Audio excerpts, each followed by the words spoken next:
Il-pjan tal-Partit Laburista huwa wieħed ta' Malta isbaħ b'opportunitajiet għal kulħadd. F'dar il-Mediterran il-Prim Ministru mexxej tal-Partit Laburista Robert Abela għamel indirizz b'saħħtu b'viżjoni għal futur ta' Malta. Propju waqt il-konferenza ġenerali li approvat il-manifest elettorali li l-Partit Laburista qed jippreżenta quddiem l-elettorat Malti wawċi għall-elezzjoni ġenerali tas-26 ta' Marzu, Dr. Robert Abela qal kif il-Partit Laburista iressa il-qudiem pjan li se jkompli jsaħħaħ lil Malta bħala pajjiż li fih tirrenja l-għaqda ta' familja waħda. Fuq kollox imbagħad kieku kelli niġbor kollox naqqad kollox flimkien. Ngħid dal-valuri niġborhom f'kelma waħda. Il-familja. Lidja u Ġorġa li huma ispirazzjoni kontinwa f'ħajti.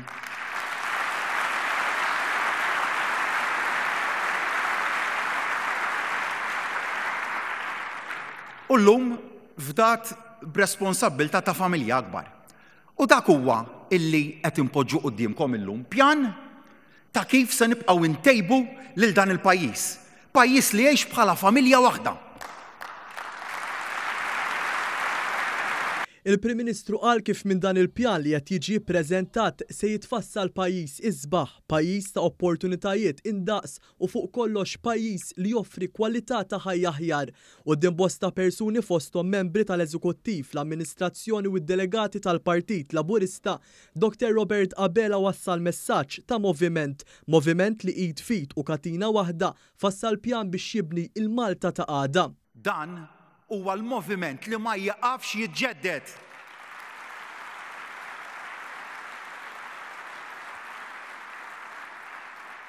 Dan huwa l-moviment illi ma jaqafx ġurnata waħda jaħseb kif pajjiżna jista' jkun aħjar għal uliedna.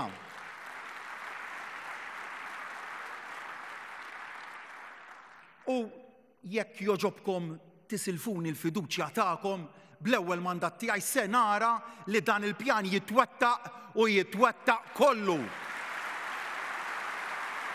Il-mexxej tal-Partit Laburista qal kif dak li qed jipproponi għal 5 snin li ġejjin se jkompli jibni fuq il-ħafna tajjeb li ġa sar tul is-snin ta' Gvern Laburista.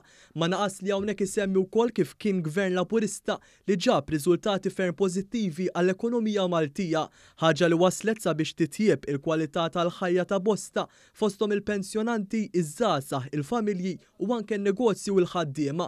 F'messaġġ ta' mexxej b'viżjoni, il-Prim Ministru Robert Abela saħaq kif ma nistgħux nieqfu hawnhekk. Għalhekk iżda li nibqa' ninsisti fuq dal-punt, ma nistgħux nieħdu l-affarijiet for granted.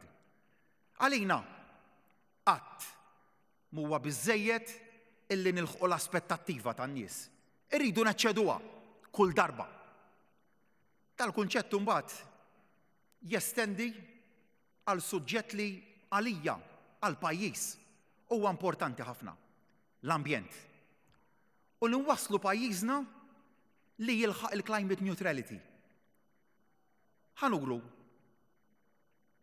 anka f'dan il-manifest kif qed nagħmlu tranzizzjoni tal-prijoritajiet tagħna biex insebħu pajjiżna u nħaddruh b'aktar spazji miftuħa u ġonna li jistgħu jitgawdew mill-familji tagħna.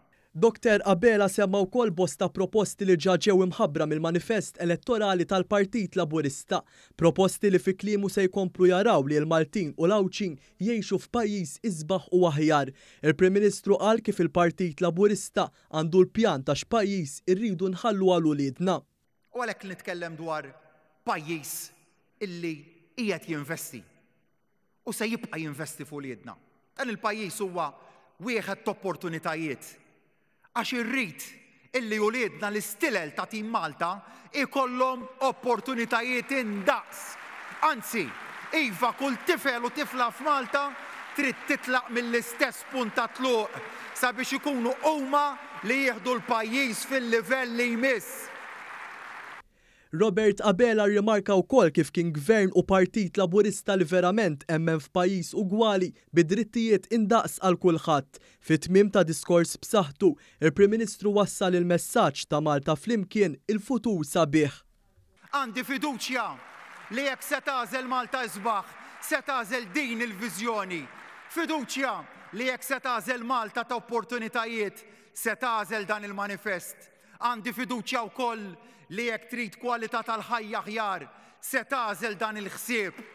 Fuq kollox iżda fiduċja fikom li tridu ġustizzja u fairness li se tażlu lil dan il-moviment.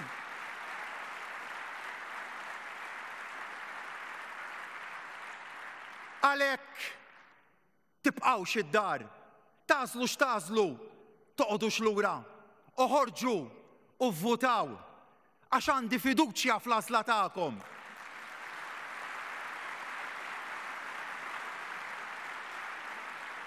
Għax flimkien nistgħu nwettqu l-futur.